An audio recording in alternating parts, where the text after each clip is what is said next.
The Montana plains stretched endlessly beneath a steel-gray October sky, their golden grasses bending like prayer flags in the relentless wind. She nursed a dying Cheyenne chief back to health, never expecting that 5 days later his son would return with 60 warriors carrying wedding gifts that would change her life forever. The year was 1868. And the frontier was no place for mercy, yet Dr. Sarah McKenna was about to discover that sometimes the greatest risks lead to the most extraordinary rewards.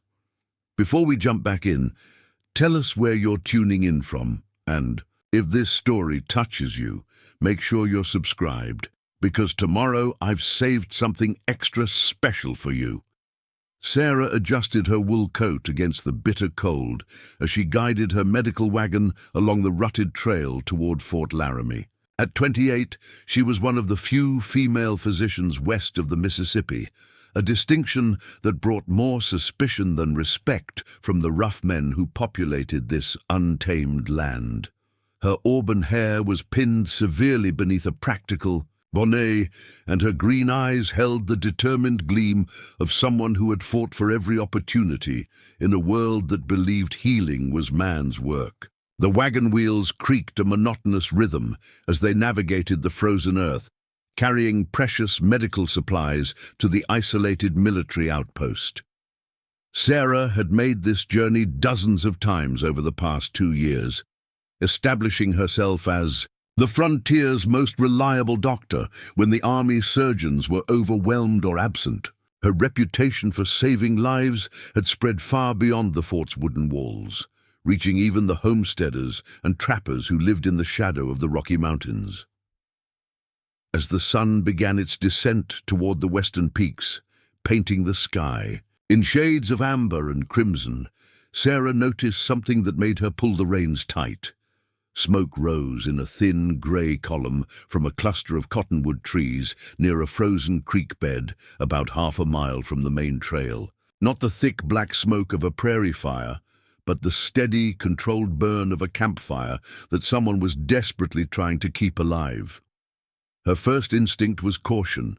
These lands were contested territory, where Cheyenne hunting parties moved like ghosts through the tall grass, and where a lone traveler could disappear without a trace. The military had issued warnings about increased tribal activity in recent weeks, stories of raids on isolated settlements and missing supply convoys that never reached their destinations.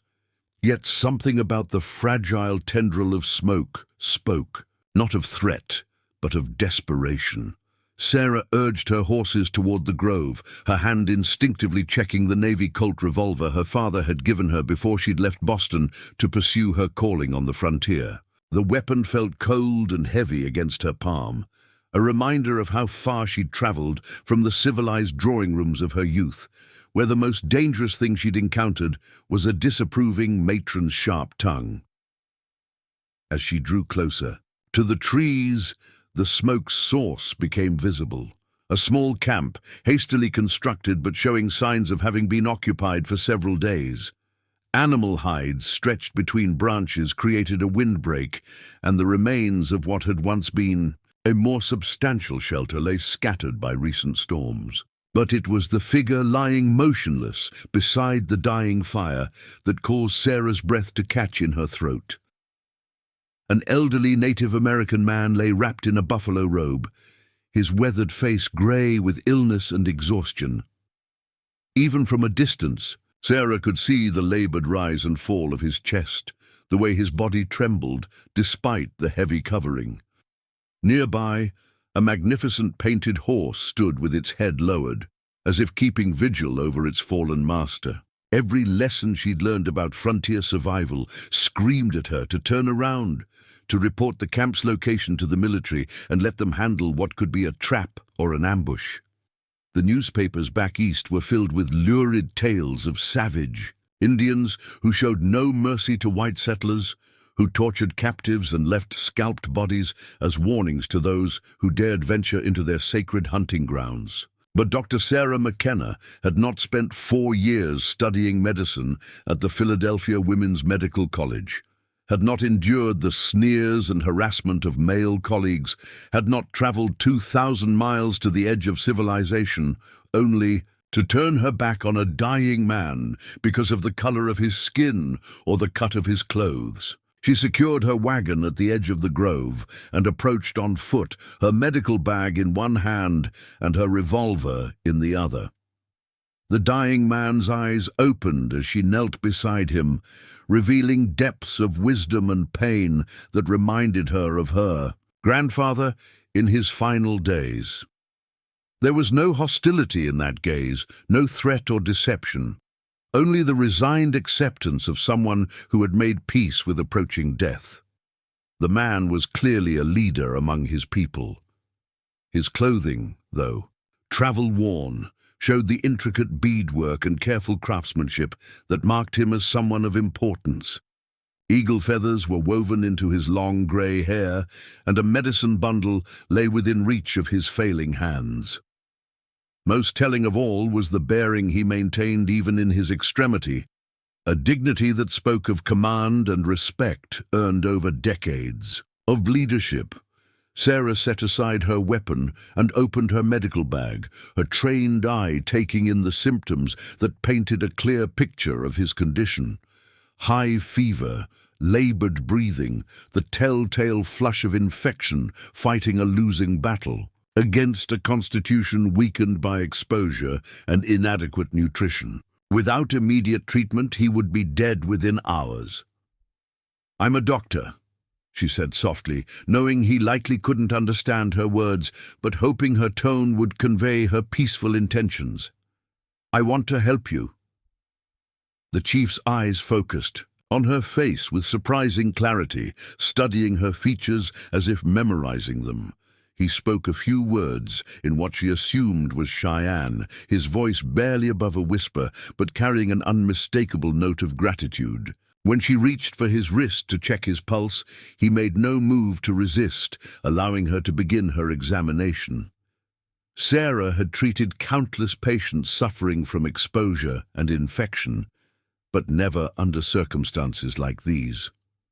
Working by the light of the dying campfire, with winter darkness gathering around them and the constant awareness that she was alone in hostile territory with a man whose people were officially at war with her government, she began the delicate process of fighting for a life that protocol demanded she should ignore. Preparing and narrating this story took us a lot of time, so if you are enjoying it, subscribe to our channel. It means a lot to us.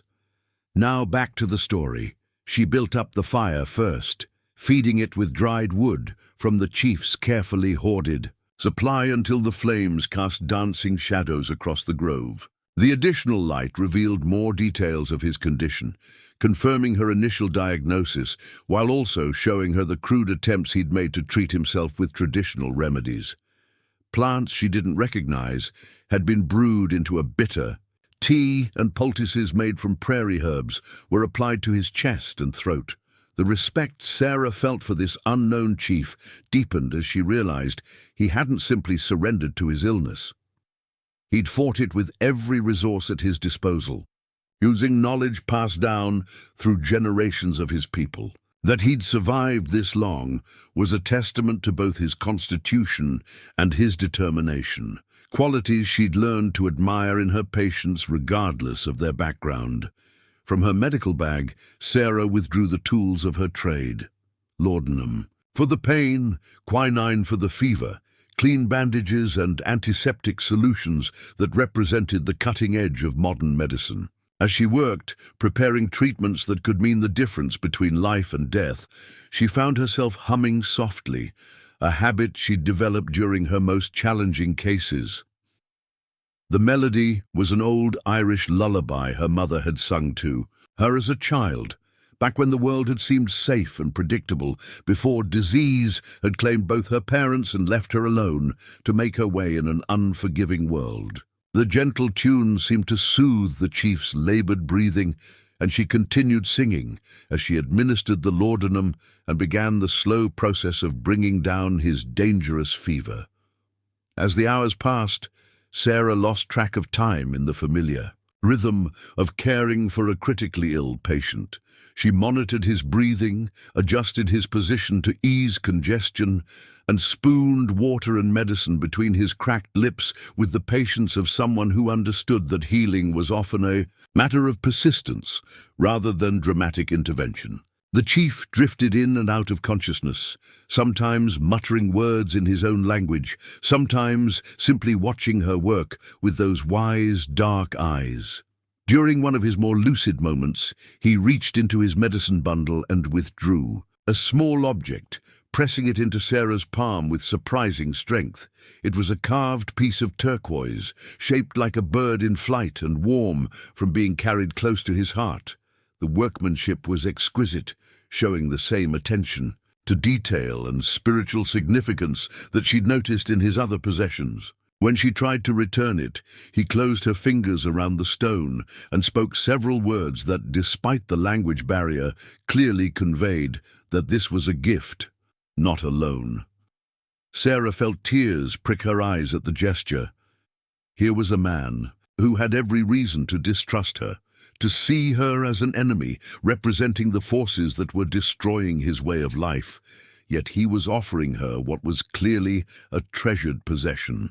The weight of the carved turquoise in her palm felt like a sacred trust, a responsibility she wasn't sure she was worthy to bear.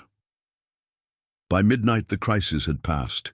The chief's fever broke in a rush of sweat that soaked through his robes, and his breathing gradually settled into the deeper, more regular pattern of natural sleep, rather than unconscious delirium. Sarah checked his pulse and found it stronger, more steady than it had been since she'd discovered him. She should leave now, she knew. Return to her wagon and continue toward Fort Laramie, where she could report the encounter and let military protocol determine what happened next. But something held her beside the fire, watching over this man who had somehow become her patient rather than simply another casualty of the frontier's endless conflicts. As dawn approached, painting the eastern sky in pale shades of rose and gold, the chief opened his eyes with a clarity that hadn't been there the night before.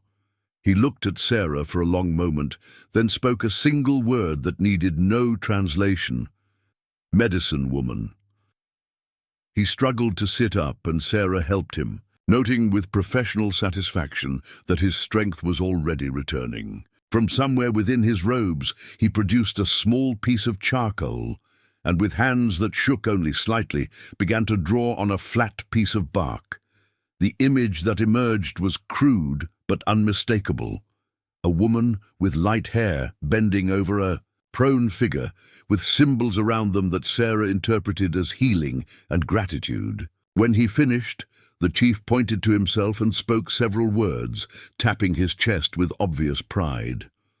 Though she couldn't understand the language, Sarah sensed he was telling her his name and perhaps his position among his people. Beachy response. She pointed to herself and said clearly, "Sarah, Dr. Sarah McKenna." He repeated her name carefully, his pronunciation giving it an exotic music that made it sound like something entirely new. Then he pointed to the drawing he'd made and spoke again, this time with an intensity that suggested he was making some kind of promise or commitment. The sound of approaching horses interrupted their tentative communication. Sarah tensed, her hand moving instinctively toward her revolver, but the chief showed no alarm. Instead, he smiled for the first time since she'd found him, an expression that transformed his weathered features and revealed the charismatic leader he must have been. In his prime, 3 young Cheyenne warriors rode into the grove, their faces showing relief and joy at finding their leader alive and alert. They dismounted quickly, speaking rapidly in their own language, while eyeing Sarah with a mixture of curiosity and respect. The chief spoke to them at length, frequently gesturing toward Sarah and displaying the piece of bark with his crude drawing. One of the young warriors, a man perhaps Sarah's own age, with intelligent eyes and the bearing of a natural leader, approached her with obvious caution but without hostility. He spoke a few words in English, his accent thick but his meaning clear. Father lives because of you. We are grateful." "Father?" Sarah realized she had just saved the life of not merely a respected elder, but the parent of one of these warriors. The implications of that relationship sent a chill down her spine as she considered what might have happened if her midnight vigil had failed, if the chief had died under her care. The warrior who had spoken extended his hand toward her in a gesture that transcended cultural boundaries. Sarah accepted the handshake, noting the calloused strength of his grip and the direct honesty of his gaze. This was a man accustomed to leadership, someone who understood both the burden and the privilege of making decisions that affected others' lives. "I am standing bare," he said carefully, each word deliberate and formal. "This is Chief Grey Wolf, my father, leader of our band. You have given us back what we thought was lost forever." Standing bare. Even through the language barrier and the strangeness of the situation, Sarah recognized the significance of a name that spoke to strength and permanence, qualities that would serve a leader well in these turbulent times.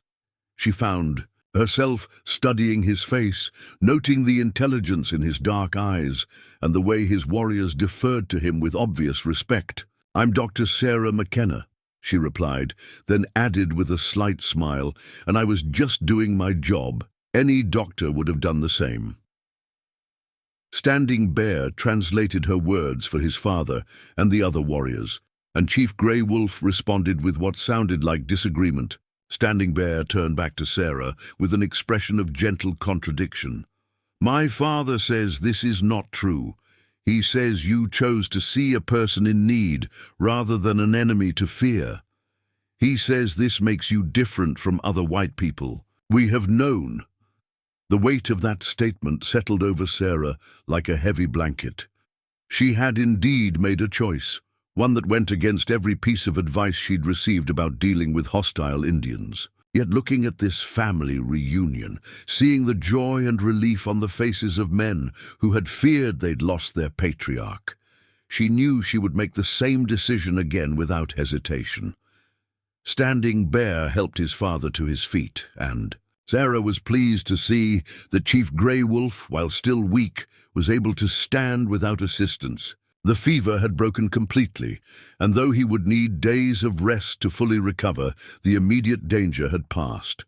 Her intervention had quite literally saved his life. As the warriors prepared to leave, Chief Grey Wolf approached Sarah. One final time, he spoke at length to Standing Bare, who listened with obvious surprise and perhaps a touch of concern. Whatever the chief was saying, it was clearly significant, something that went beyond simple gratitude for medical treatment. "My father wishes to know if you are married," Standing Bare said finally, his cheeks darkening with what Sarah interpreted as embarrassment at having to ask such a personal question. "He says this is important for what he wishes to discuss with our council." Sarah felt heat rise in her own cheeks at the unexpected question. "No," she said simply. "I'm not married. I've been too busy with my medical practice that is, I haven't found the right person." Standing Bare translated her response, and Chief Grey Wolf nodded with obvious satisfaction. He spoke again, this time with an authority that made it clear he was issuing instructions rather than making requests. "My father says we will return in 5 days. Standing Bare explained, his expression unreadable. "He says there are gifts he wishes to present to you, honors he wishes to bestow. He asks that you remain in this area so we can find you again."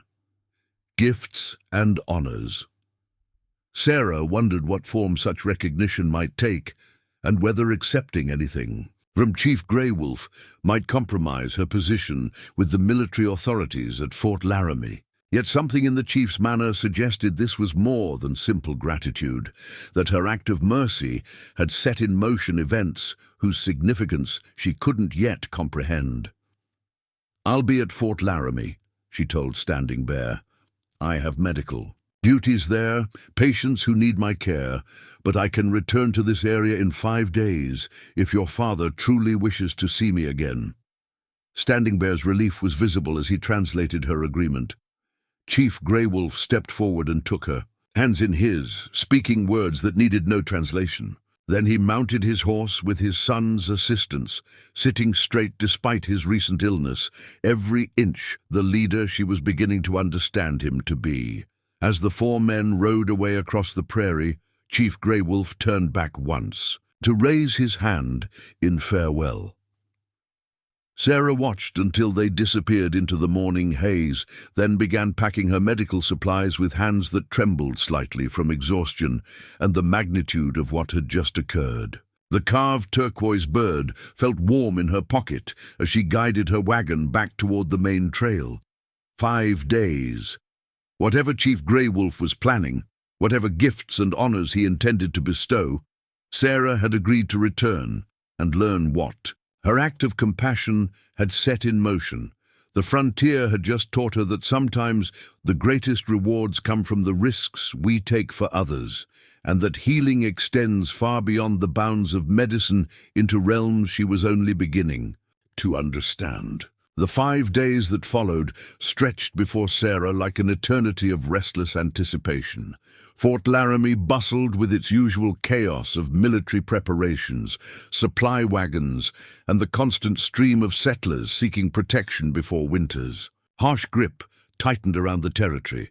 Yet through it all, Sarah found herself distracted, her mind wandering to the prairie grove, where she had saved a chief's life and inadvertently stepped into a story whose ending remained unwritten. Her medical duties at the fort provided familiar rhythms that should have grounded her, but instead highlighted how profoundly the encounter had changed her perspective. Treating routine injuries and ailments among the soldiers and settlers, Sarah noticed herself studying each face with new eyes, wondering about the stories hidden behind every expression of pain or fear. The carved turquoise bird remained in her pocket, its smooth surface worn by her nervous fingers as she contemplated what gifts Chief Grey Wolf might consider appropriate for someone who had simply done her job.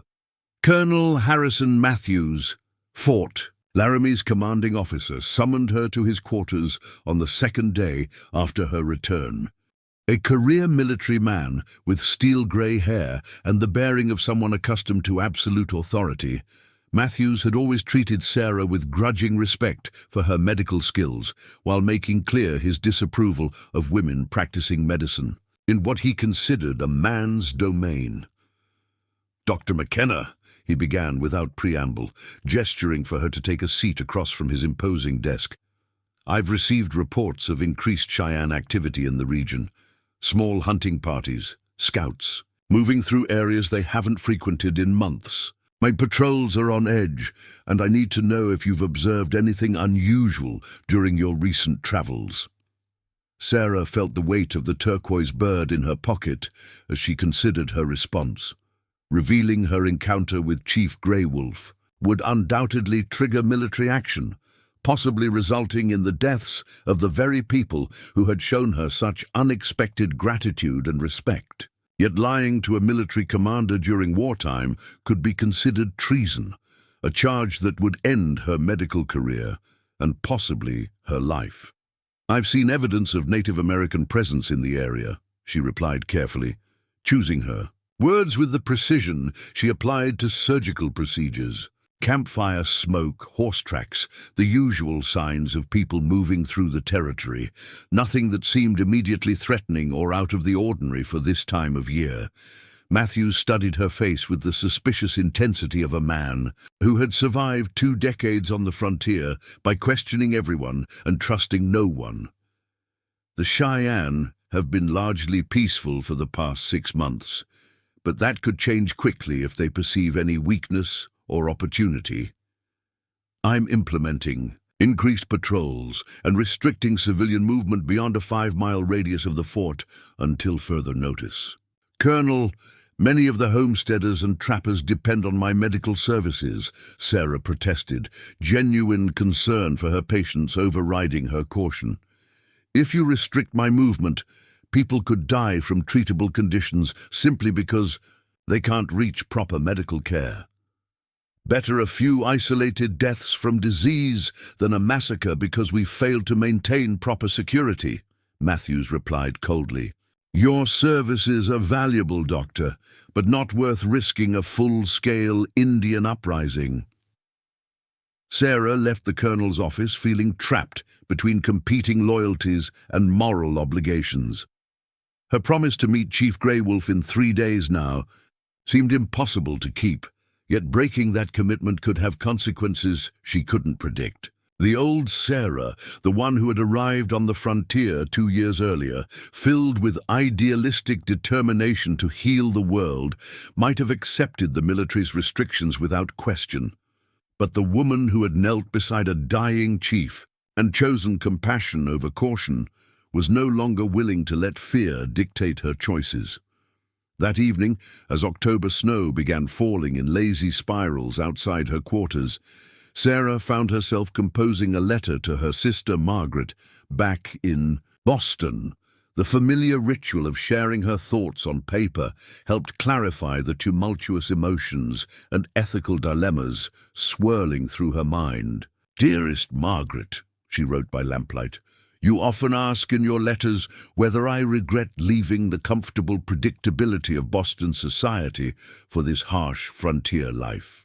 Tonight, as I watch snow falling outside my window and contemplate decisions that could reshape everything I thought I knew about right and wrong, I can finally answer that question with complete honesty. I regret nothing, because only here, in this place where every choice carries real consequences, have I discovered who I truly am and what I'm capable of becoming.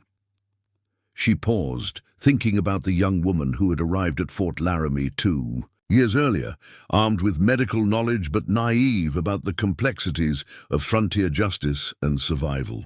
That woman had believed healing was simply a matter of applying the right treatments to the right conditions, never imagining she would face situations where being a doctor meant choosing between competing definitions of duty and morality. I've learned that courage isn't the absence of fear, she continued writing, but the willingness to act righteously despite being terrified of the consequences.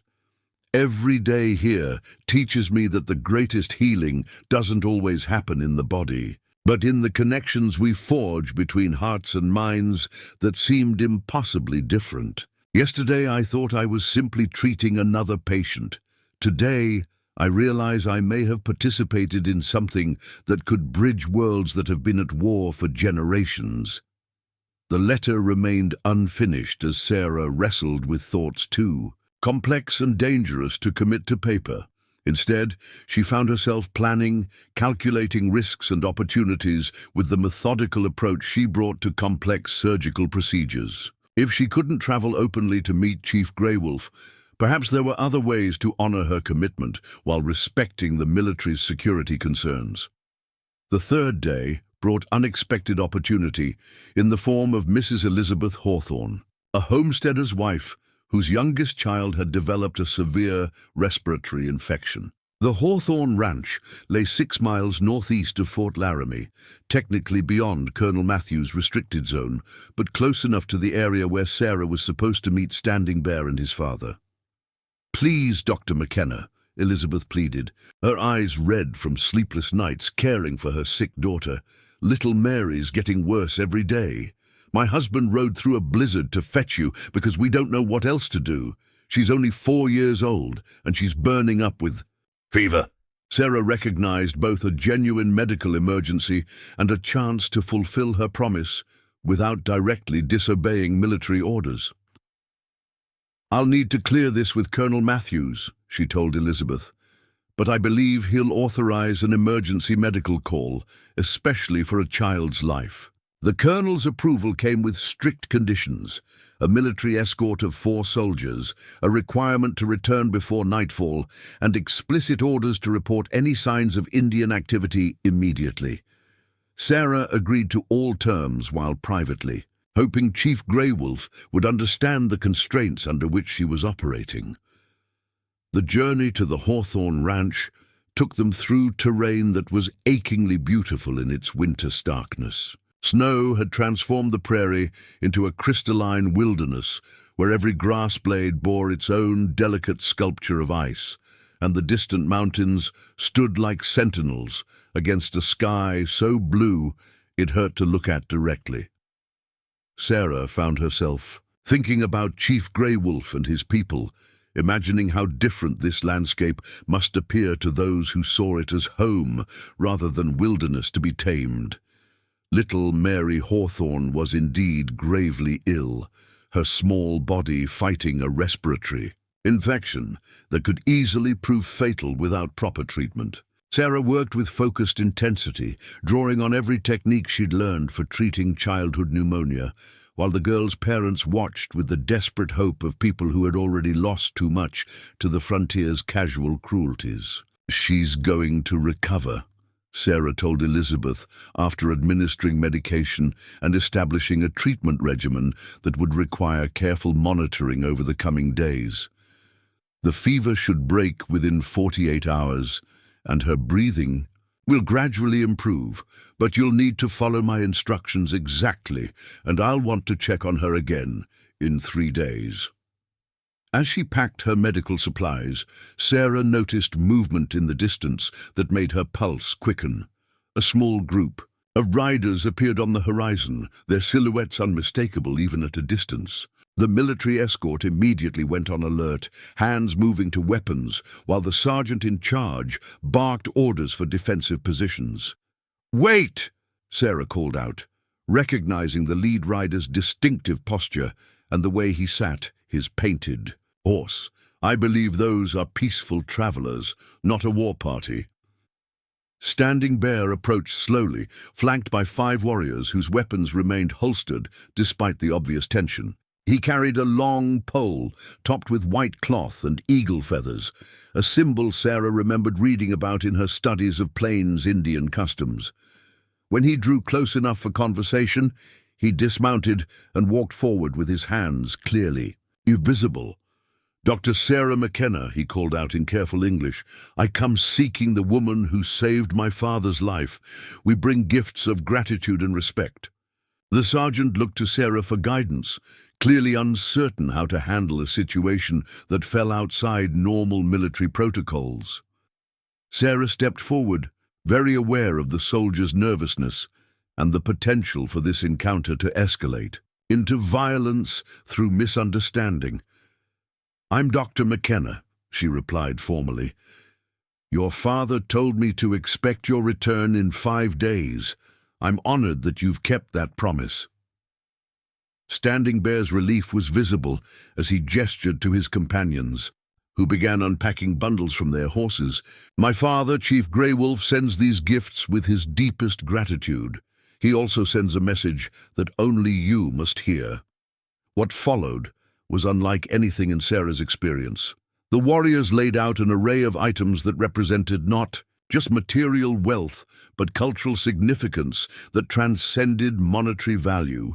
Beautifully crafted blankets woven with patterns that told stories of Cheyenne history, a medicine bundle blessed by the tribe's spiritual leaders, jewelry made from silver, turquoise, and carved bone that would have been treasured heirlooms passed down through generations. But it was the final gift that took Sarah's breath away.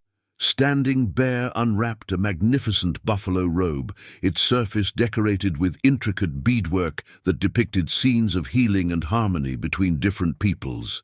The craftsmanship was extraordinary, representing hundreds of hours of work by master artisans.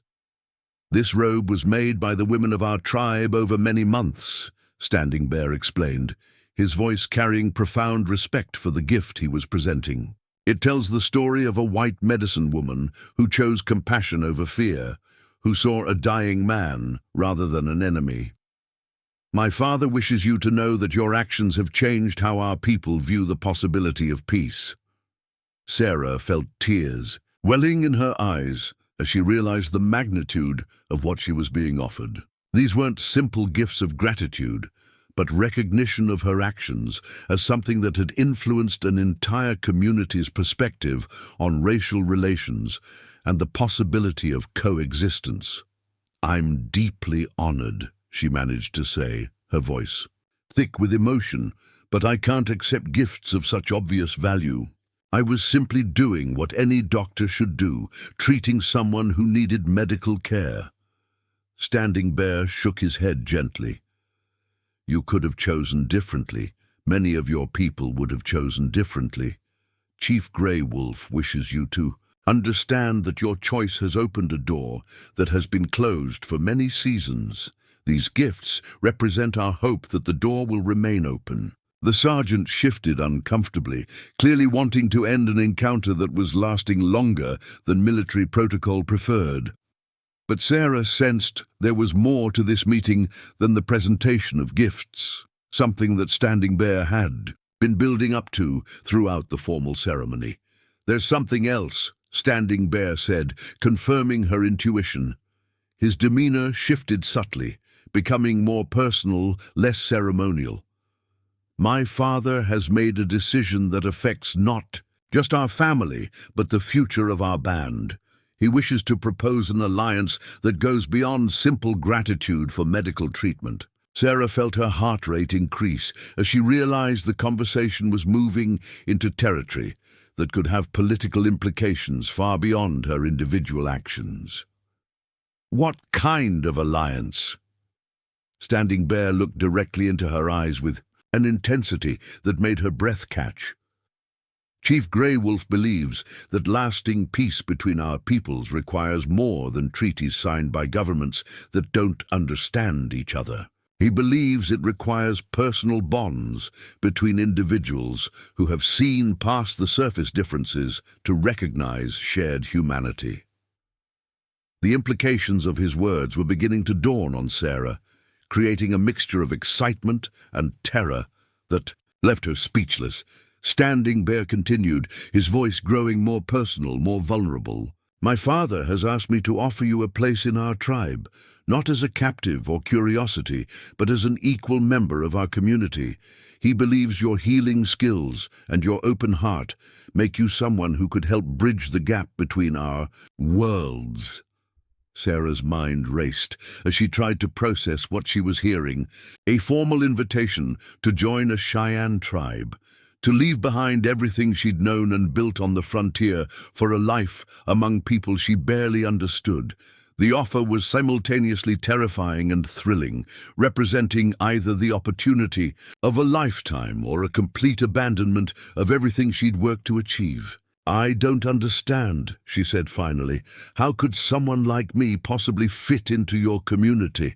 I don't speak your language, don't know your customs, don't understand your beliefs. Standing Bear's expression softened with something that looked remarkably like affection. My father says wisdom can be taught, but character reveals itself in moments of choice. You revealed your character when you chose to heal rather than fear.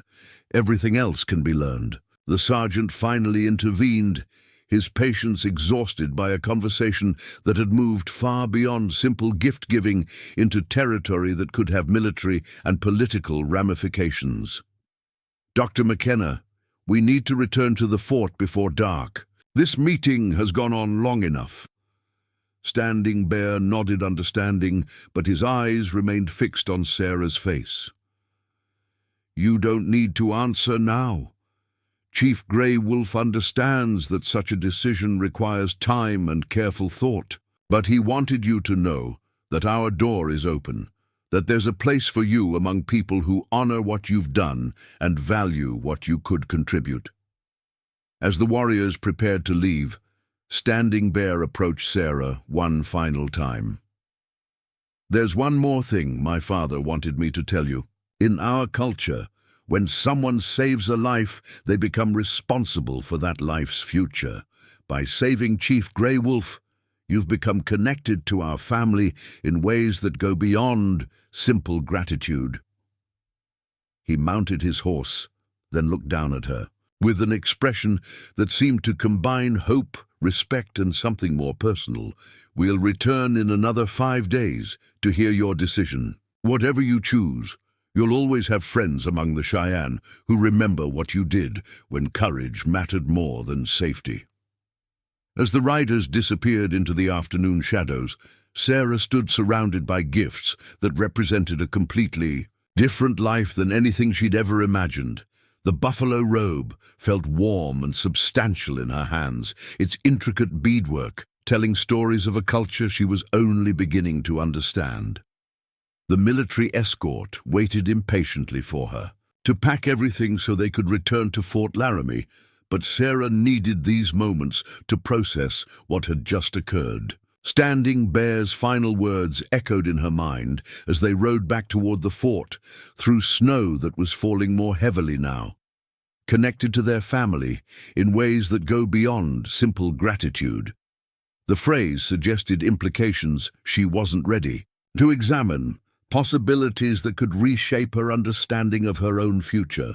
That evening, as Sarah carefully stored the Cheyenne gifts in her quarters, she realized that Chief Grey Wolf's offer represented more than just an opportunity to practice medicine in a different setting.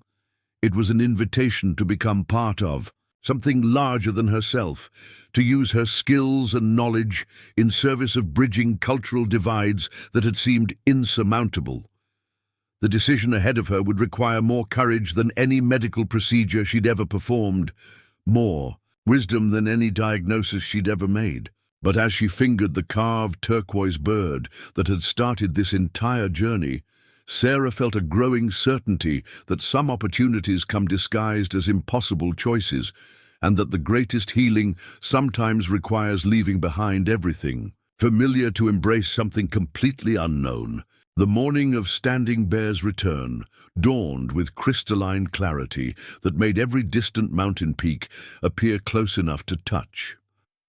Sarah stood at her window, watching the sun paint the snow-covered prairie in shades of gold and pink, knowing that within hours she would either be beginning the most extraordinary chapter of her life or facing the consequences of a decision that defied every convention of her time and culture. Colonel Matthews had summoned her before sunrise, his expression revealing the sleepless night he'd spent wrestling with her proposal.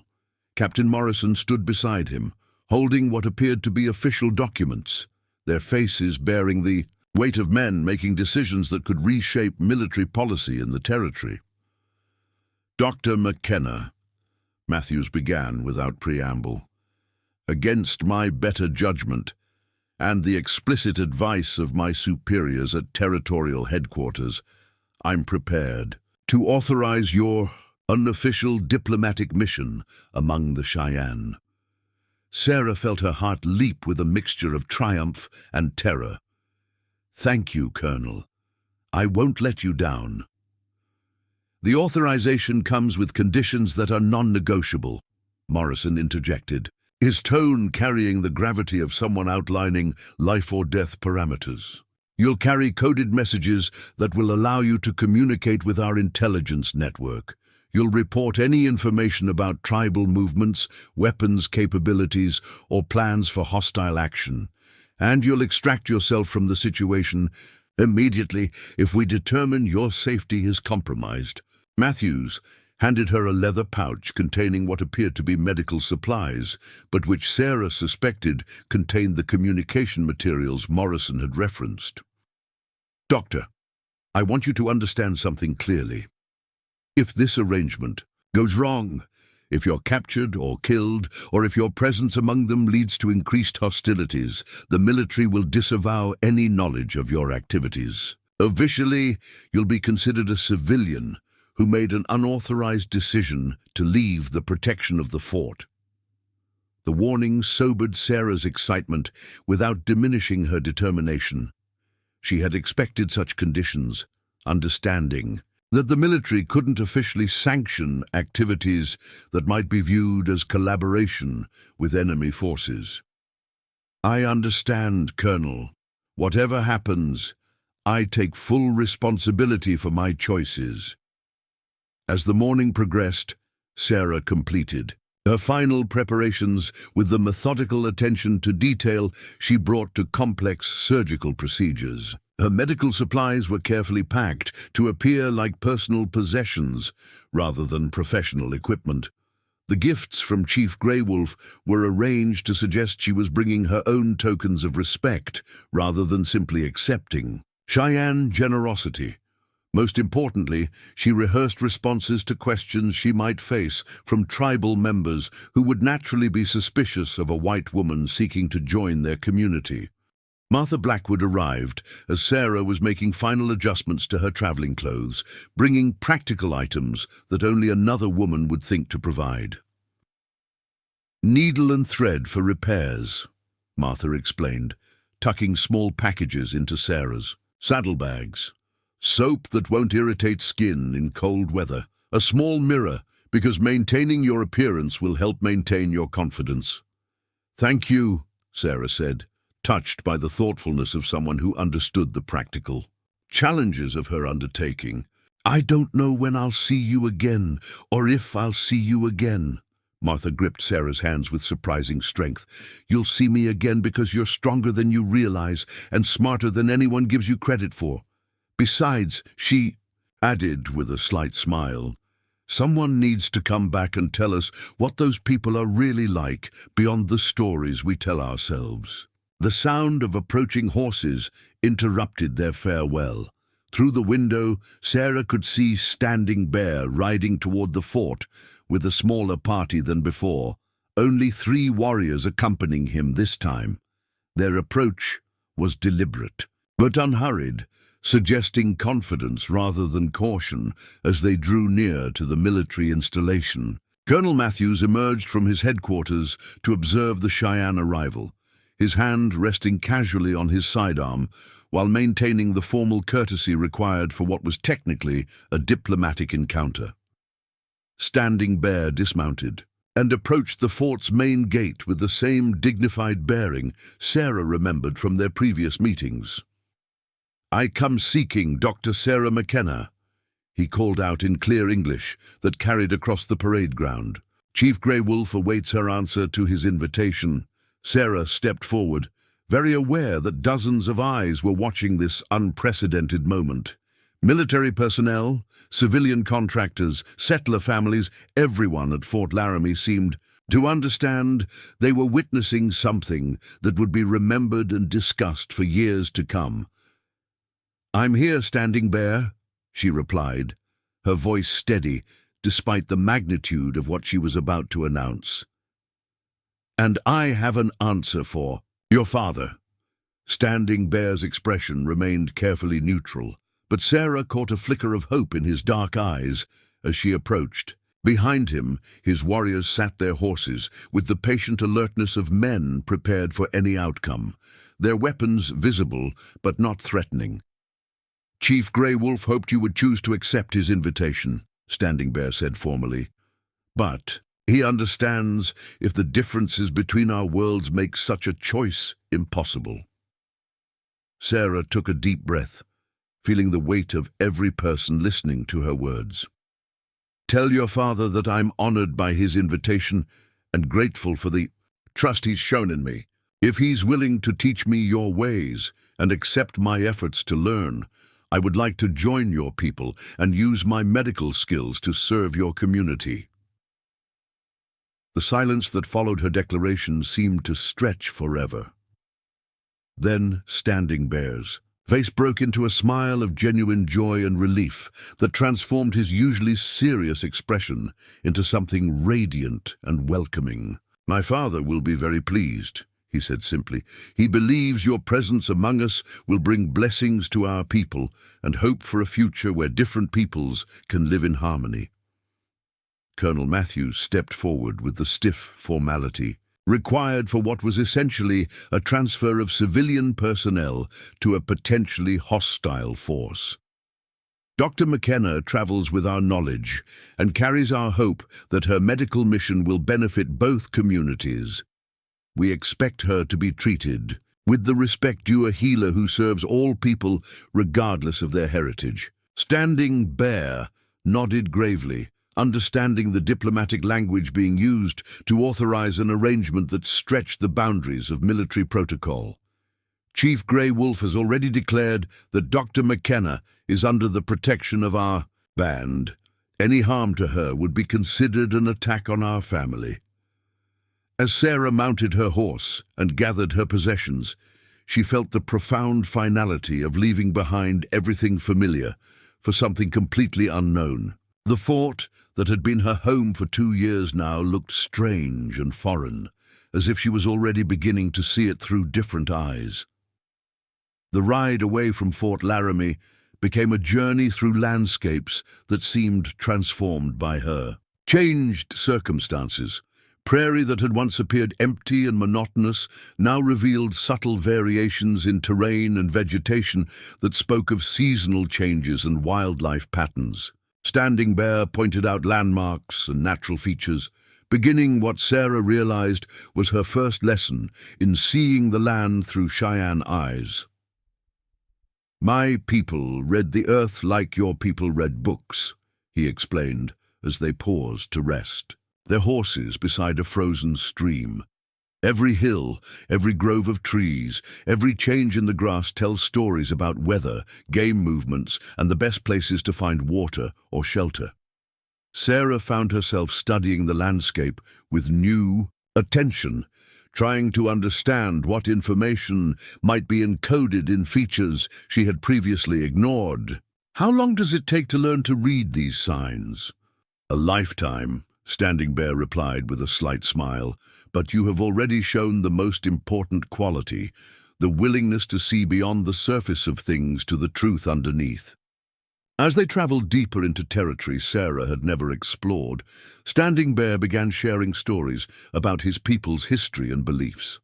Unlike the savage warriors described in military reports and newspaper accounts, the Cheyenne he described were a sophisticated culture with complex social structures, spiritual beliefs, and ethical systems that governed behavior within the community. "My father became chief not through conquest or inheritance," Standing Bear explained, "but because our people recognized his wisdom and his commitment to their welfare. Among the Cheyenne, leadership is earned through service, not claimed through force." The conversation revealed how little Sarah actually knew about the people she was joining. Her medical training had included virtually nothing about Native American cultures, and her understanding was largely based on second-hand accounts from military personnel and settlers whose contact with tribal peoples had often been hostile or superficial.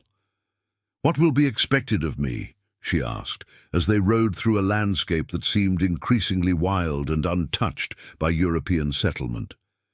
"How can someone like me possibly contribute to your community?" Standing Bear considered the question seriously before responding. "You have skills our people need and value.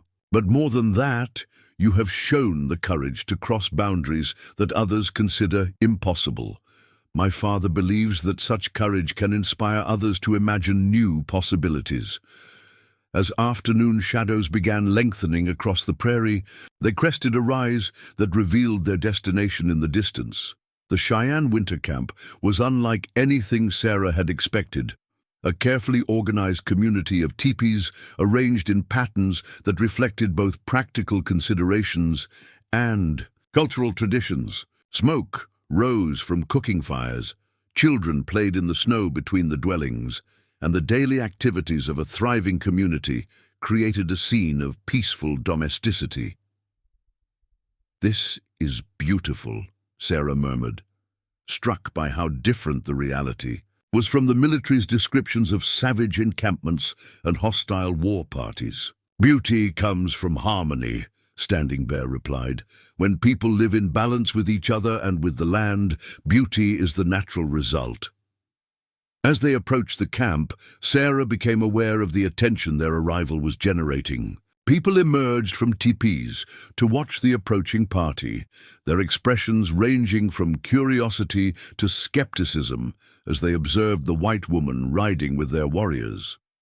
Children ran alongside their horses, chattering excitedly in Cheyenne, while pointing at Sarah's pale skin and unfamiliar clothing. Chief Grey Wolf waited at the center of the camp, standing straight and strong beside a magnificent teepee decorated with symbols Sarah was beginning to recognize as markers of spiritual and social significance. The transformation in his appearance since their first meeting was remarkable. Where she had found a dying man barely clinging to life, she now saw a leader radiating health, dignity, and unmistakable authority. "Dr. Sarah McKenna," he said in careful English as she dismounted, "you honor our people by accepting our invitation. Welcome to your new home." The formal greeting was followed by a ceremony that clearly held deep significance for the assembled. A community. Grey Wolf spoke at length in Cheyenne, his words creating visible reactions among the listeners, nods of approval, murmurs of discussion, and expressions of what Sarah interpreted as acceptance and welcome. "My father is telling our people about your healing medicine and your open heart," Standing Bear translated during a pause in the speech. "He's explaining that you saved his life when you could have chosen fear, and that such courage makes you worthy of trust and respect." An elderly woman approached, carrying what appeared to be traditional Cheyenne clothing, beautifully crafted garments made from soft deerskin and decorated with intricate beadwork. She spoke to Grey Wolf, who nodded and gestured for Sarah to follow the woman to a nearby teepee. "Grandmother Singing Bird will help you prepare for the welcoming ceremony," Standing Bear explained. "It's important that you be dressed appropriately to show respect for our customs." Inside the teepee, Sarah found herself being gently but firmly transformed from a frontier doctor into something approximating a Cheyenne woman. The process involved far more than simply changing clothes. Grandmother Singing Bird carefully braided Sarah's hair in traditional patterns, applied subtle decorations to her face, and explained through gestures and broken English the significance of each element of her new appearance. "Beautiful," the elderly woman declared when the transformation was complete, holding up a small mirror so Sarah could see herself. The reflection showed someone she barely recognized, still clearly herself, but somehow transformed into a person who might believably belong in this community. When Sarah emerged from the teepee, the reaction from the assembled crowd was immediate and positive. Children pointed and giggled with delight. Women nodded approvingly, and even the most skeptical-looking warriors seemed to soften their expressions as they observed her respectful adoption of their cultural appearance. Chief Grey Wolf approached, carrying an object that made Sarah's breath catch in her throat. It was a medicine bundle, elaborately decorated and clearly ancient, representing generations of spiritual knowledge and healing traditions. "This belonged to my grandmother, who was the greatest medicine woman our people have known," he said through Standing Bear's translation. "She would want it to serve healing again, in the hands of someone who understands that medicine is about more than treating symptoms. It's about restoring harmony between people and the world around them." Sarah accepted the bundle with hands that trembled slightly from the magnitude of what she was being entrusted with. This wasn't simply a tool for practicing medicine, but a sacred object that represented her acceptance into the spiritual as well as practical aspects of Cheyenne healing traditions. The welcoming ceremony continued as darkness fell and cooking fires were built up to provide light and warmth for the celebration. Sarah found herself seated beside Chief Grey Wolf at what was clearly the position of honor, watching as members of the community came forward to present gifts and express their welcome through songs, dances, and storytelling. Yet it was during a quieter moment, as the formal ceremonies gave way to more casual socializing, that Sarah experienced the most profound realization of what she had undertaken. A young mother approached, carrying a sick infant, speaking urgently to Standing Bear and glancing hopefully at Sarah. "The baby has been ill for several days," Standing Bear explained. "Fever, difficulty breathing. The mother asks if you would examine her child." Sarah felt the weight of expectations as she carefully took the infant from its mother's arms. This would be her first patient as a member of the Cheyenne community, a test of whether her medical skills could truly serve these people's needs. The baby was indeed ill, showing symptoms that suggested respiratory infection complicated by dehydration. Working by firelight, with the entire community watching, Sarah began the careful process of examination and diagnosis. Her medical bag contained treatments that could help, but she realized this moment was about more than simply applying Western medical techniques. She needed to find ways to blend her knowledge with respect for Cheyenne healing traditions and beliefs. "May I see what remedies have already been tried?" she asked Standing Bear, who translated her request to the worried mother. What followed was Sarah's first lesson in collaborative healing. The mother showed her traditional remedies that had been prepared, herbal teas, poultices, and spiritual treatments that represented generations of accumulated knowledge about treating sick children.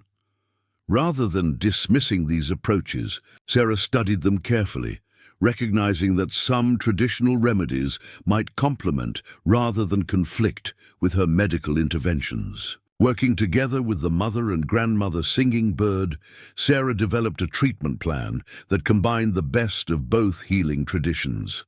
Western medicines to address the immediate symptoms, traditional remedies to support recovery, and spiritual practices that provided comfort and hope to worried parents. As the night progressed and the baby's condition began to improve, Sarah felt a profound sense of rightness about her decision to join this community.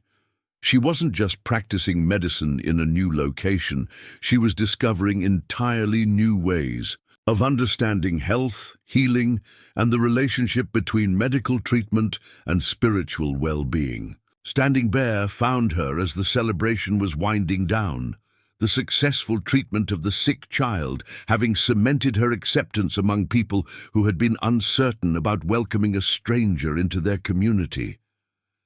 "You've made a strong beginning," he said quietly. "My father is pleased, and our people are beginning to understand why he believed you could serve an important role among us." Sarah looked around at the camp that was now her home, at people who were becoming her community, at a way of life that challenged everything she thought she knew about healing and human relationships. "I feel like I'm discovering who I was meant to be," she replied honestly, "as if everything I've done before was preparation for this moment." Standing Bear's expression grew more personal, more intimate, as he studied her face in the firelight. "There's something else my father wants to discuss with you. Something that goes beyond your role as a medicine woman in our community." Sarah felt her pulse quicken as she sensed the conversation moving into territory that could reshape her understanding of why she had been invited to join the Cheyenne. "What kind of discussion?" "Tomorrow," Standing Bear said, his voice carrying anticipation and perhaps nervousness. "When you've had time to rest and begin to understand your place among us. But I wanted you to know that your arrival here represents more than Chief Grey Wolf's gratitude for medical treatment. It represents his hope for a future that connects our peoples through bonds stronger than treaties or trade agreements." As Sarah settled into the teepee that had been prepared for her, surrounded by the sounds of a community preparing for sleep, she realized that her journey from Fort Laramie had been more than a change of location. She had crossed into a new life that would test every assumption she held about herself, her abilities, and her place in a world torn between conflicting visions of the future. The carved turquoise bird rested in her palm as she prepared for sleep, its smooth surface worn by handling but somehow warm with promise. Tomorrow would bring new challenges, new lessons, and apparently new revelations about why Chief Grey Wolf had seen her rescue of his life as the beginning of something far more significant than simple gratitude between strangers. Dawn arrived, with the soft whisper of wind through the teepee walls and the distant sounds of a community stirring to life. Sarah woke to find herself in a world transformed not just by her physical location, but by the profound realization that she had crossed a threshold from which there could be no simple return. The carved turquoise bird lay warm in her palm, as if it had absorbed her body heat through the night and now pulsed with life of its own. Grandmother Singing Bird appeared at the tipi entrance with steaming bowls of food and a maternal smile that transcended language barriers. The breakfast was unlike anything from Sarah's previous life, a rich stew made from buffalo meat, wild roots, and herbs that filled her with warmth and energy. As she ate, Sarah watched through the teepee opening as the camp came alive with purposeful activity that spoke of a society operating with efficiency born of countless generations of practice. Standing Bear arrived as she finished eating, his expression carrying an anticipation that suggested the day would bring significant developments. "My father requests your presence at the council fire," he said formally. "There are matters of importance that require discussion before our people begin the day's work." Sarah followed him through the camp, noting how different everything appeared in the clear light of morning. The community that had seemed mysterious and exotic the night before now revealed itself as a carefully organized society where every person had defined roles and responsibilities. Women tended cooking, fires, and prepared materials for the day's work. Children played games that Sarah recognized as training for adult skills. Warriors maintained weapons and horses with the meticulous attention of professionals who understood their tools might mean the difference between life and death. Chief Grey Wolf waited beside a small fire built specifically for their meeting, his bearing regal despite the informal setting. With him sat 3 other men whose faces bore the weathered dignity of tribal elders, and an older woman whose elaborate jewelry and confident posture marked her as someone of significant authority. Within the community, "Dr. Sarah McKenna," Grey Wolf began in careful English, "please sit with us. Today we must speak of things that will shape the future of our people and perhaps your own destiny." Sarah settled onto the buffalo robe that had been placed for her, very aware that this gathering held ceremonial significance beyond simple conversation. The elders studied her with expressions of grave assessment, as if weighing her character and capabilities against some unstated standard. "Last night, you proved your medicine is strong and your heart is good," Grey Wolf continued. "Our people accept you as a healer and welcome you as a member of our community. But there is another role you might play, one that could bring great benefit to both our peoples or great danger if it is not handled with wisdom." Standing Bear translated additional comments from the elders, their discussion revealing layers of meaning that went far beyond Sarah's medical contributions. "The council has been debating how to respond to increasing pressure from the white government to move our people to reservations," he explained. "Some argue for continued resistance, others for negotiated settlement. My father believes there may be a third path, but it requires someone who can bridge the gap between our worlds." Sarah felt the weight of their expectations settling over her like a mantle of responsibility she hadn't sought but couldn't refuse. "How could I possibly serve such a role? I'm just one person, and I have no political authority or influence." The elderly woman spoke for the first time, her voice carrying the authority of someone accustomed to being heard and heeded. Standing Bear translated her words with obvious respect.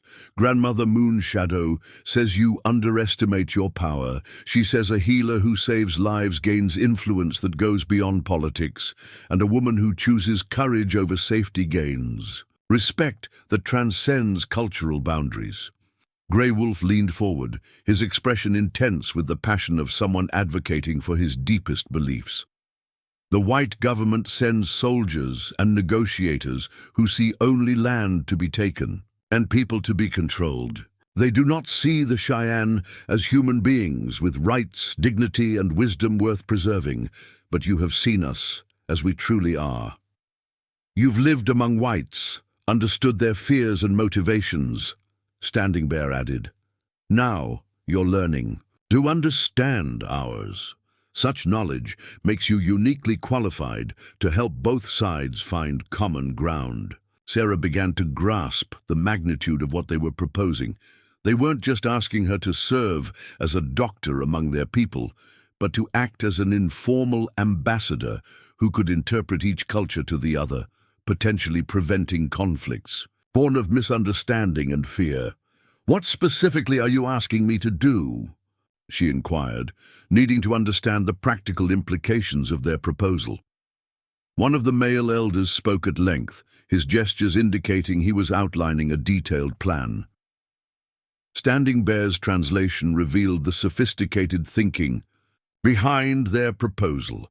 "Spotted Hawk suggests you could carry messages between our leaders and the military commanders, but not as a formal negotiator. Instead, as a doctor concerned about preventing violence that would harm people on both sides. Medical neutrality could allow you access to both communities," Grey Wolf explained. "White authorities would trust you because you are one of them. Our people would trust you because you have proven your commitment to healing rather than conquest." The proposal was breathtaking in its audacity and terrifying in its potential consequences. Sarah would essentially be operating as a secret diplomatic channel between two sides preparing for war, using her medical credentials to facilitate communications that could either prevent massive bloodshed or make her a target for accusations of treason from both communities. "The risks are enormous," she said carefully. "If either side discovers what I'm doing and interprets it as deception or betrayal, I could be killed by the very people I'm trying to help." Grandmother Moonshadow spoke again, her words translated by Standing Bear with obvious emotion. "She says all meaningful healing involves risk. She says you've already proven your willingness to risk safety for the sake of preserving life. This would be the same choice, but on a larger scale." Grey Wolf reached into his medicine bundle and withdrew an object that made Sarah's breath catch in surprise. It was a small leather pouch, beautifully decorated with beadwork that incorporated both Cheyenne and European design elements. "This was made by our finest craftswomen," he explained. "It contains herbs and medicines from both traditions. Yours and ours, it represents the possibility of combining different forms of wisdom to create something stronger than either could achieve alone." Sarah accepted the pouch with hands that trembled slightly from the weight of symbolism it carried. The craftsmanship was extraordinary, but more significant was what it represented, a tangible demonstration that the Cheyenne were already envisioning ways to blend their knowledge with hers. "There's something else," Standing Bear said, his tone shifting to something more personal, more vulnerable. "My father has another proposal, one that goes beyond politics or medicine." Grey Wolf spoke directly to Sarah, his words carrying ceremonial gravity that made clear this was the moment the conversation had been building toward. Standing Bear translated with obvious difficulty, his own emotions clearly engaged by what he was conveying. "My father says that true peace between peoples requires more than treaties or trade agreements. It requires bonds of kinship that make harming one side equivalent to harming one's own family." Standing Bear paused, gathering courage for what came next. "He proposes that such bonds could be created through marriage between our communities." Sarah felt her heart stop as the implications of his words became clear. "Marriage. My father believes that if you were to marry into our tribe, specifically if you were to marry me, it would create a permanent connection between our peoples that could serve as the foundation for lasting peace." Standing Bear's formal tone couldn't hide the personal hope underlying his words. "Such a union would give you standing within our community to speak for Cheyenne interests, while your background would allow you to advocate for us with white authorities." The proposal was so unexpected and so enormous in its implications that Sarah found herself temporarily speechless. Marriage to Standing Bear would represent far more than a personal relationship. It would be a political alliance designed to Prevent war, a cultural bridge built on personal commitment and a complete transformation of her identity from frontier doctor to Cheyenne wife and diplomat. I don't know what to say, she managed finally. This is far more than I ever imagined when I agreed to join your community. Grey Wolf spoke again, his tone gentle but serious. Standing Bear translated with obvious care. My father says he understands this is unexpected. He says such a decision cannot be made quickly or lightly, but he wanted you to know that our invitation was based not just on gratitude, but on hope, and for a future where different peoples can become one family.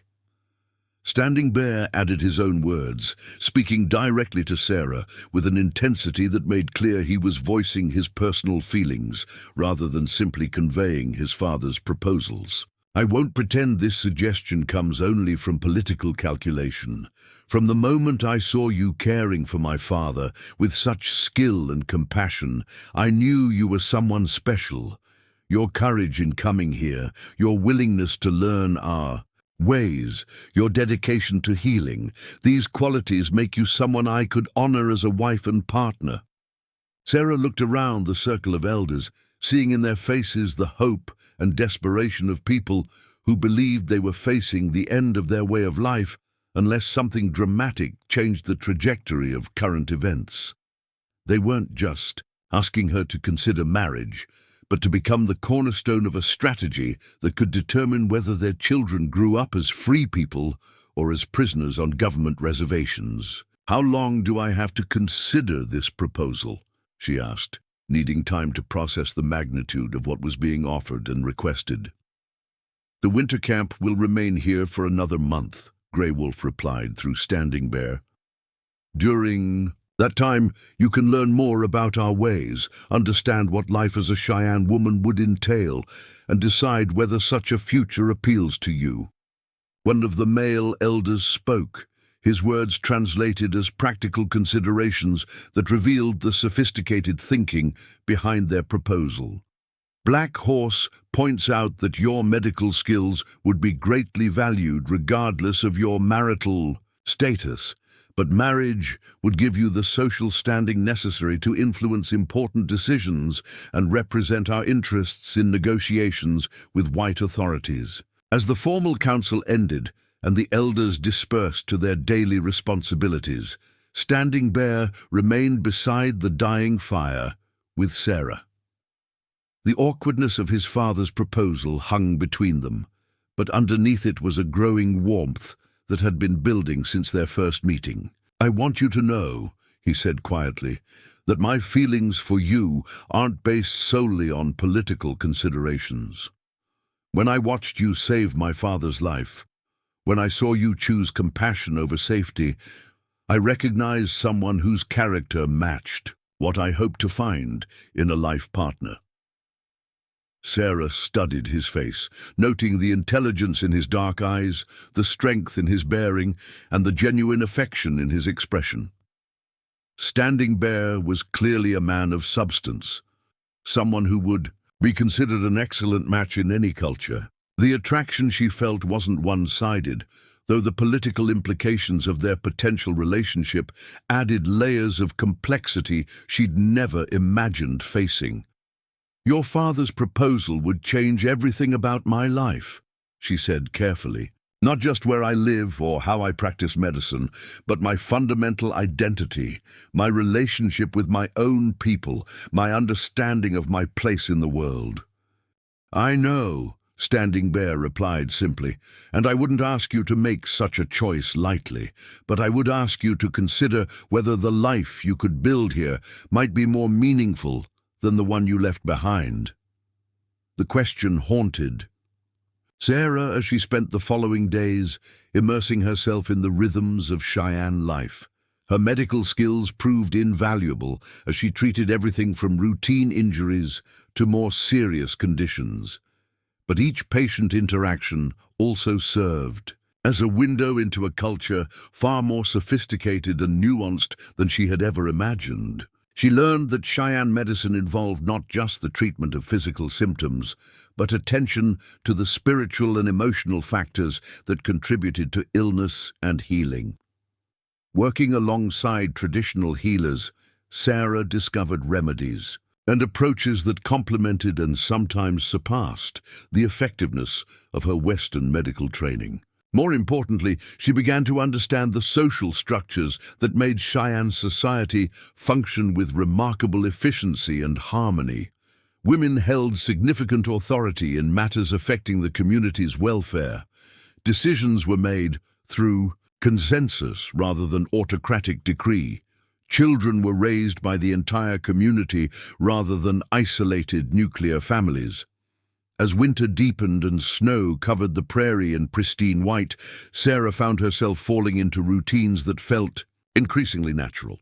Morning consultations with patients, afternoon lessons in Cheyenne language and customs from grandmother Singing Bird, evening conversations with Standing Bear that ranged from practical matters to philosophical discussions about the nature of healing, leadership, and the possibility of peace between cultures. It was during one of these evening conversations, as they walked through the snow-covered camp under a canopy of brilliant stars, that Sarah finally voiced the realization that had been growing within her for weeks. "I've been thinking about your father's proposal," she said, her breath forming clouds in the frigid air. "Not just the political aspects, but what it would mean for me personally." Standing Bear stopped walking, turning to face her with an expression of hope and apprehension. "And what have you concluded?" Sarah looked around at the peaceful camp, a teepee glowing with warm light from cooking fires, children playing safely while their parents worked together to ensure the community's survival. "I've concluded that the life I left behind was smaller than I realized. Practicing medicine at Fort Laramie, I was serving individual patients, but not contributing to anything larger than myself." "And here?" Standing Bear asked softly. "Here, I could be part of something that might prevent a war, preserve a culture, and create new possibilities for cooperation between peoples who have been enemies." Sarah met his gaze directly. "But I need to know that you want me as a wife and partner, not just as a political symbol or diplomatic tool." Standing Bear's response came not in words, but in actions. He reached into his medicine bundle and withdrew an object that gleamed in the starlight, a silver bracelet decorated with turquoise stones and intricate metalwork that represented hours of skilled craftsmanship. "I had this made for you," he said, his voice thick with emotion. "Not because my father commanded it, but because I wanted to offer you something beautiful that would remind you of my feelings every time you looked at it." Sarah accepted the bracelet with hands that trembled from cold and overwhelming emotion. The craftsmanship was exquisite, but more meaningful was the fact that Standing Bear had commissioned it as a personal gift rather than a political gesture. "It's beautiful," she whispered, allowing him to fasten it around her wrist, where it caught the light like captured starfire. "Sarah," Standing Bear said, using her English name with careful pronunciation that made it sound like an endearment, "I love you, not for what you represent or what you might accomplish, but for who you are.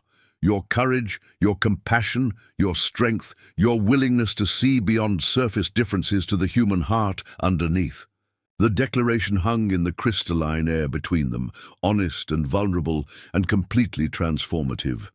Sarah felt tears freeze on her cheeks as she realized that somewhere in the process of learning to see the world through Cheyenne eyes, she had also learned to see herself as someone capable of love that transcended cultural boundaries.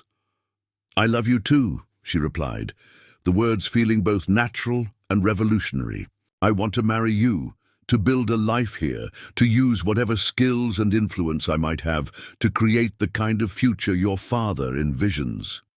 Standing Bear's joy was incandescent, transforming his usually serious expression into something radiant with hope and happiness. When he kissed her, it felt like a promise of adventures yet to come, challenges they would face together, and a love that could serve as the foundation for the kind of peace that politicians and generals had failed to achieve.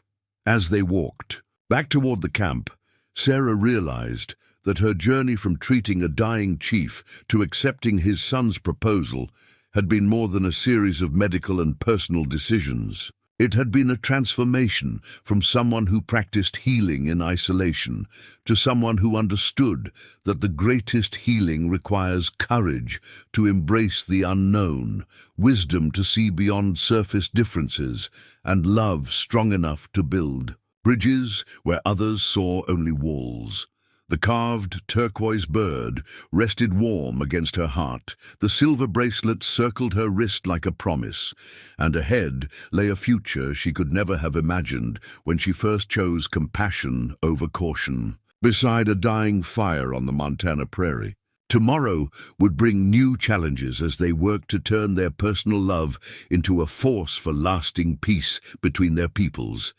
But tonight, Sarah McKenna knew she had found her true calling as both a healer and a bridge between worlds that needed each other more than they realized. The announcement of Sarah and Standing Bear's engagement sent ripples of excitement and hope throughout the Cheyenne camp that extended far beyond simple celebration of a romantic union. Within hours of their public declaration, riders were dispatched to other bands scattered across the winter territory, carrying news that the white medicine woman who had saved Chief Grey Wolf was now formally joining their people through marriage to his son. The political implications were immediately understood by everyone who heard the news. This wasn't just a wedding, but a potential turning point in the relationship between two cultures that had been locked in seemingly irreconcilable conflict. Sarah found herself thrust into a whirlwind of preparation that revealed the profound ceremonial significance the Cheyenne attached to marriages that carried political weight. Grandmother Moonshadow took charge of her education in the customs and responsibilities that would be expected of her as Standing Bear's wife. But these lessons went far beyond domestic skills to encompass her role as a cultural ambassador and informal diplomat. A chief's wife must understand not just how to manage a household, but how to influence decisions that affect the entire community, Moonshadow explained, through a combination of broken English and patient demonstration. Your words will carry weight because of your position, your medical knowledge, and your unique understanding of both worlds. The teaching sessions revealed layers of Cheyenne society that Sarah had only glimpsed during her initial weeks in the camp. Women held far more political influence than she had realized, often serving as advisors whose counsel shaped tribal policy. The upcoming marriage would automatically place her within this informal but powerful network of female leaders who guided community decisions through subtle influence rather than direct authority. Meanwhile, Standing Bear worked with his father and the tribal council to develop specific plans for how Sarah's position could be leveraged to open communication channels with military and civilian authorities. The strategy they developed was sophisticated and carefully calculated to minimize risks while maximizing potential for meaningful dialogue. "We want you to return to Fort Laramie before our spring movement begins," Grey Wolf explained during one of their planning sessions. "Not as someone abandoning our people, but as our representative seeking to prevent unnecessary bloodshed through honest communication about our intentions and capabilities." The plan was audacious in its simplicity. Sarah would use her upcoming marriage as evidence of the Cheyenne's desire for peaceful coexistence, while simultaneously gathering intelligence about military preparations and civilian attitudes that could affect tribal survival. Her medical credentials would provide cover for movements between communities, while her new family connections would ensure she had accurate information about Cheyenne concerns and capabilities. The key, Standing Bear emphasized, is to present yourself not as a spy or agitator, but as someone genuinely committed to preventing violence that would harm people on both sides. Your reputation as a healer will support that image. Sarah understood the delicate balance she would need to maintain. Too much advocacy for Cheyenne interests would mark her as a traitor in the eyes of white authorities. Too much accommodation to military demands would undermine her credibility with her new people. Success would require her to thread a needle of diplomatic nuance that few trained negotiators could manage, relying on her medical reputation and personal relationships to create trust where political negotiations had failed. The wedding preparations became a community celebration that demonstrated the Cheyenne's hopes for what the union might accomplish. Women worked together to create a wedding dress that incorporated both traditional Cheyenne elements and subtle acknowledgments of Sarah's white heritage. The design was a masterpiece of cultural fusion, beautifully crafted deerskin decorated with intricate beadwork that told the story of a healer who bridged two worlds, combining eagle feathers that symbolized spiritual connection with silver ornaments that represented her origins. Standing Bear's preparations were equally elaborate, involving ceremonies and rituals that formally recognized his transition from unmarried warrior to married leader with expanded responsibilities. The process revealed the profound seriousness with which Cheyenne society viewed marriage, particularly unions that carried implications for the entire community's welfare.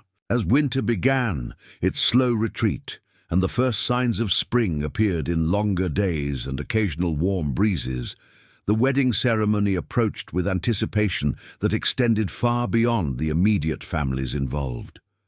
Representatives from other Cheyenne bands arrived to witness the event, bringing gifts and pledges of support for the political initiatives the marriage was intended to advance. The ceremony itself took place on a crisp March morning when the snow had melted enough to reveal patches of brown earth and the first tentative shoots of prairie grass. Sarah had never imagined she would be married in a teepee, surrounded by people whose language she was still learning, wearing clothes that would have seemed exotic just months earlier, participating in rituals that connected her to spiritual traditions older than written history. Yet as she stood beside Standing Bear while Grey Wolf performed the traditional ceremonies, Sarah felt a profound sense of rightness about the choices that had brought her to this moment. The carved turquoise bird rested against her heart. The silver bracelet circled her wrist, and now additional jewelry and ceremonial objects marked her formal acceptance into the Cheyenne tribe as both a medicine woman and the wife of a future chief. The vows they exchanged combined Cheyenne traditions with personal promises that reflected their unique circumstances. Standing Bear pledged to honor her medical calling and support her efforts to serve both communities. Sarah promised to learn Cheyenne ways while using her knowledge to benefit her new people. Together, they committed to working toward a future where their children could grow up in peace rather than constant threat of war. The celebration that followed revealed the generous spirit and sophisticated social organization that characterized Cheyenne culture at its best. Food, music, dancing, and storytelling continued for 3 days, with each activity serving multiple purposes: entertainment, cultural education, and informal political discussion, as representatives from different bands shared information and coordinated responses to changing circumstances. During quiet moments between the festivities, Sarah found herself in deep conversations with tribal leaders who had traveled significant distances to attend the wedding and assess the white woman, who might play a crucial role in their people's survival. These discussions revealed the profound challenges facing the Cheyenne as military pressure increased and traditional hunting grounds became increasingly restricted. "The buffalo herds are smaller each year," observed Chief Running Elk, whose band wintered further north. White hunters kill for hides and leave the meat to rot, destroying in months what sustained our people for generations. The military builds new forts every season, added Chief Tall Bear, whose territory lay closer to the established settlements. Each installation brings more soldiers, more restrictions on our movement, more pressure to accept reservation life. Sarah listened to these concerns with growing understanding of why her marriage to Standing Bear represented more than personal happiness for the assembled leaders. They saw her as a potential bridge to white authorities who might be willing to negotiate alternatives to the reservation system if they understood Cheyenne concerns and capabilities more accurately. As the wedding celebration wound down and the visiting delegations prepared to return to their own territories, Grey Wolf called a final council meeting to formalize the plans that had been developing throughout the winter. The gathering included only the most trusted leaders, emphasizing the sensitive nature of what was being discussed.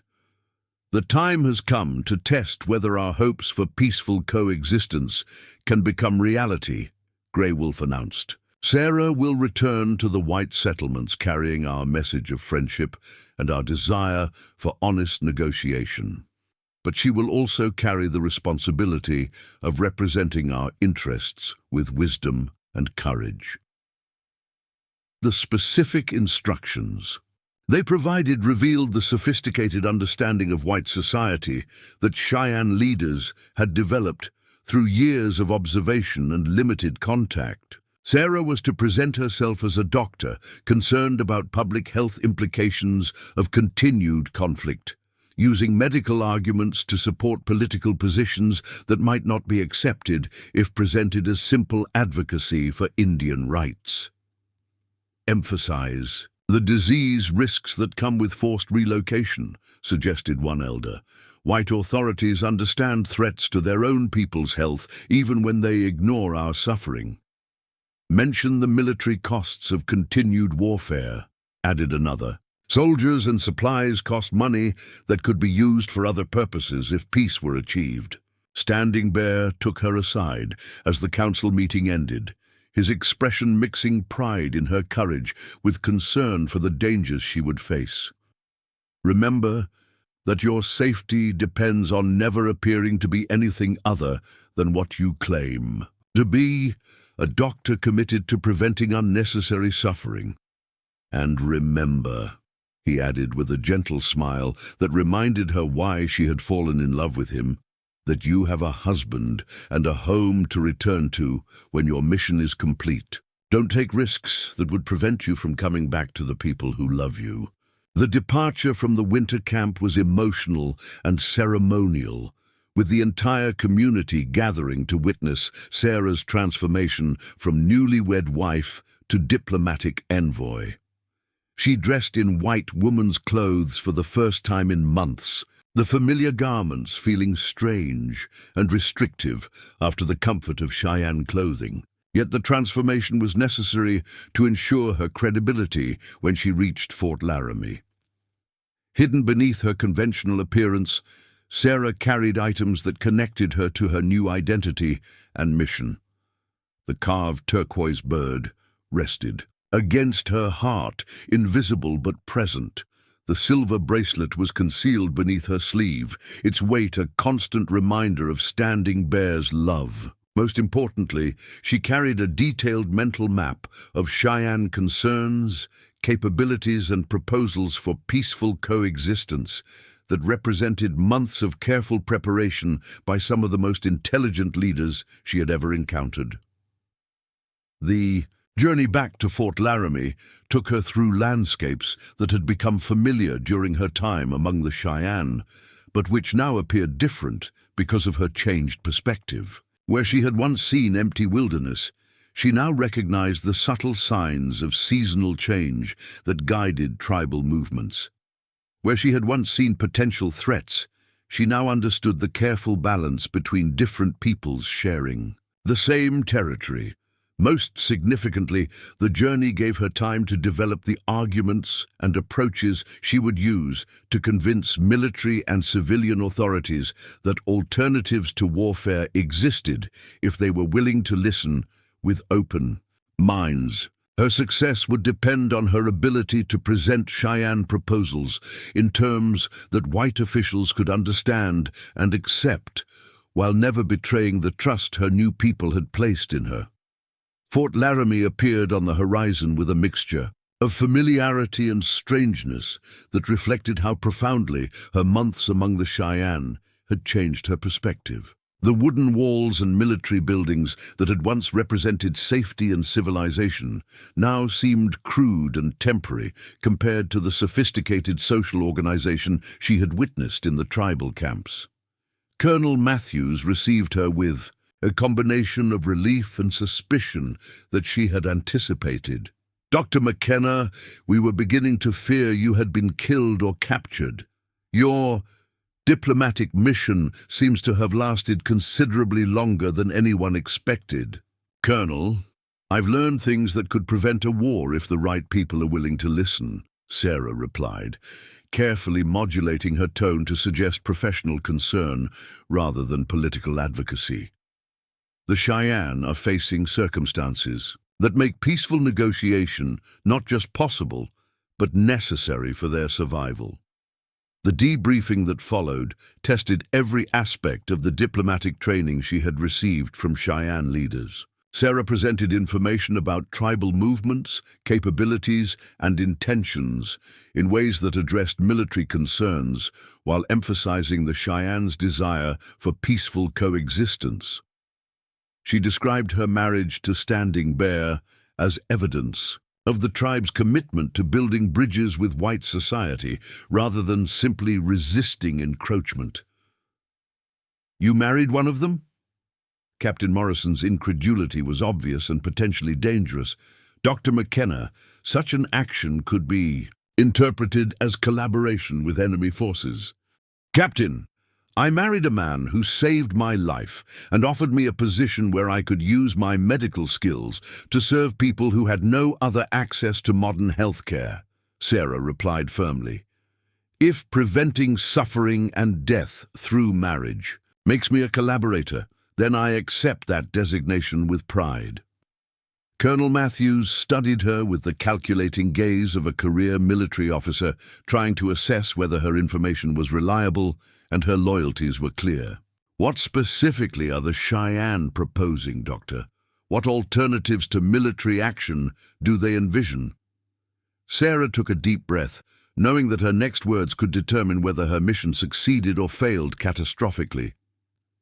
"They're proposing a protected territory in the northern mountains where they could maintain their traditional way of life while establishing formal trade relationships with white settlements. They're offering to serve as a buffer against more hostile tribes in exchange for recognition of their sovereignty over ancestral hunting grounds."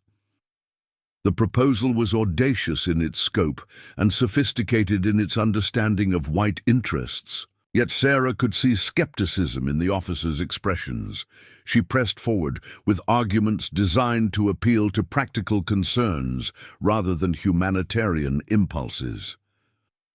"Colonel, the military costs of subduing the Cheyenne would be enormous," she continued.